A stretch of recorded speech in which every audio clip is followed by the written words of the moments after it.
Now, some of those in the past and some still are burning coal. So to the coal stocks, in the last 10 years, and we can really show you Arch, Peabody, Alpha Natural Resources, they fell into bankruptcy between 2015 and 2016 due to a sharp drop in coal prices during the downturn for the mining industry, but also a drop in coal usage because nat gas was so affordable.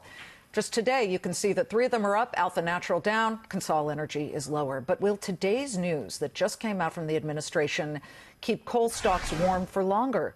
New York State Attorney General has made it clear he will challenge the administration's plan to dismantle the Obama-era Clean Power Plan. What will this mean for the president's new plan unveiled today? We bring in the man behind the administration's Affordable Clean Energy Rule, Acting EPA Chief Andrew Wheeler. Welcome, sir. Thank you for being here. Thank you for having me. President Trump had widely telegraphed this, but give us a snapshot of what's driving the Affordable Clean Energy Rule. Well, as you know, President Trump last year asked us to take a look at the Obama administration's proposal, overhaul it, and take a look at it. And what we did was, you know, the Obama administration's proposal was challenged by 27 states. And what we're doing is taking a look at the authorities given to us by Congress in the Clean Air Act, and we're moving forward with a new proposal that will provide lower cost electricity for all American consumers and will also reduce CO2 at the same time. Yep, and as I understand it, as I look at the talking points from the administration, it sounds like it'll be left up to the states to decide, but some already are. I mean, within the last couple of hours, as we just mentioned, New York State says it'll file a lawsuit on behalf of a consortium of states and counties, which kind of is reminiscent of the 1970s when New York State filed a suit against utility plants in Ohio and Indiana for emissions that drifted eastward and caused acid rain. How are you planning to deal with what looks like a court fight already? Well, I would certainly hope that New York would take a look at the proposal first before filing suit.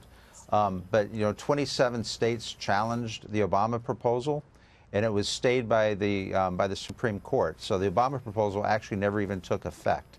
What we're doing is moving forward in a measured approach to reduce CO2 in the long term and provide cheaper electricity for all Americans. The Obama administration, the Obama EPA was really engaged in social engineering, which is not the role of the U.S. EPA. Well, as a business network, you know, we've watched intrusive regulations diminish businesses. And that Obama-era rule, you know, it was very aggressive. And some say it was so fast-tracked the timetable to eliminate coal-fired plants that there could be a risk of widespread blackouts. But in the coal world, it is the free market that's diminished the use of coal. Natural gas is plentiful. It's cleaner. It's less expensive.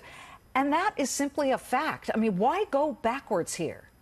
Well, we're not going backwards. We're letting the free market pick. What we're not doing is we're not picking the winners and losers.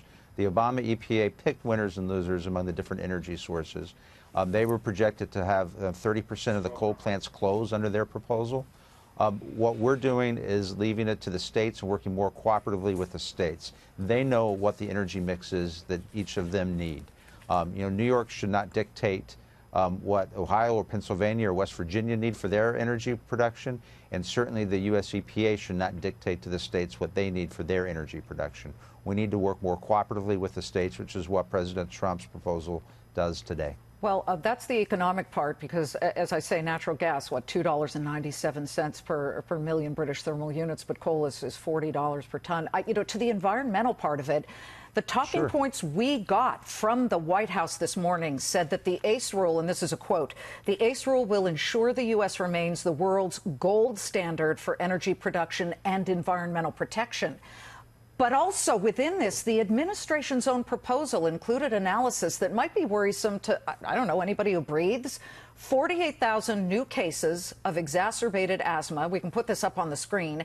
Also, in the administration's analysis, they said the potential of at least 21,000 new missed days of school annually by 2030 because those pollutants would increase the atmosphere rather than decrease.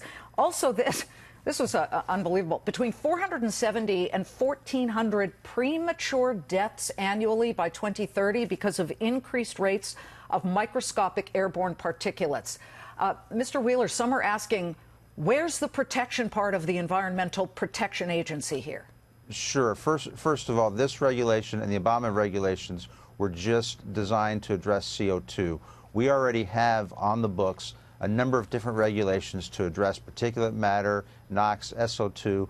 All those are still on the books. In fact, 2 weeks ago, we announced that the air today is 73% cleaner than it was in the 1970s. All of the regulations that got us to the 73% cleaner are still in effect and will still be in effect tomorrow and next year. This announcement today is just for energy efficiency for the utility sector. This does not go to the underlying environmental protection regulations that are already on the books and will remain on the books. I'm glad you brought up the utilities. You know, we have a lot of utility CEOs who come on here, and even the utilities in those 27 states that you referenced that sued to block President Obama's Clean Power Plan say they're at the point of no return. You know, they've told us they've mostly already met the Obama-era regulations. Reuters did a study of 32 utilities in those 27 states, and the bulk of them said they have no plans to alter their multi-billion-dollar shift away from coal. So why not take the approach that we saw President Trump and his daughter Ivanka take recently when they held this Jobs Event of Tomorrow event? You know, it was really kind of exciting. They said they were going to go for the modern jobs, train coal miners to work in, say, nuclear power, which pays better and is the most developed and carbon-free way to produce power, or solar and wind isn't as reliable, but at least it's modern. Well, we encourage the private sector to go further than the regulations all the time. But you have to remember that the Obama proposal was stayed by the Supreme Court, so it never took effect. What we needed to do was put a regulation in effect that will follow the law.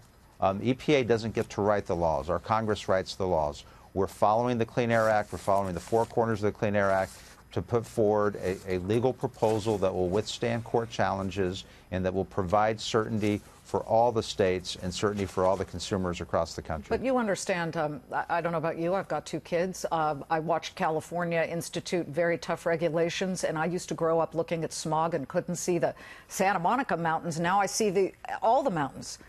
And we want clean air and clean water. Can you promise, for as long as you're in charge, that that is what you will fight for? Absolutely. When President Trump called me and asked me to be the acting administrator, he asked me to keep cleaning up the air, keep cleaning up the water, and continue to deregulate to provide more jobs for the American public. He knows we can do all three. I know we can do all three, and we can do all three at the same time. Your predecessor, Scott Pruitt, out under a cloud of real issues. What kind of changes will you implement? How will you change the way you, at least as acting administrator of the EPA, run this? And how are you improving morale, which was really low when he was there? I've had a number of all-hands meetings. I've traveled to 5 of our regional offices. I was just at our Chicago office yesterday. I was in our Michigan lab on Friday. I'm traveling to our Denver office in the next couple of weeks. I'm getting out and I'm talking to all the EPA staff in all of our offices. I'm reassuring them that we're moving forward, we're protecting the environment and public health, which is the mission of the agency. I started my career as a career employee at the EPA, and I think the career employees at the agency really respect that. Mm-hmm. Well, I know you're also a former lobbyist of the coal industry, so you got a tight wire here. We're watching it. We have your promise. We hope you'll keep it. Thank you for coming on. We appreciate it. Thank you.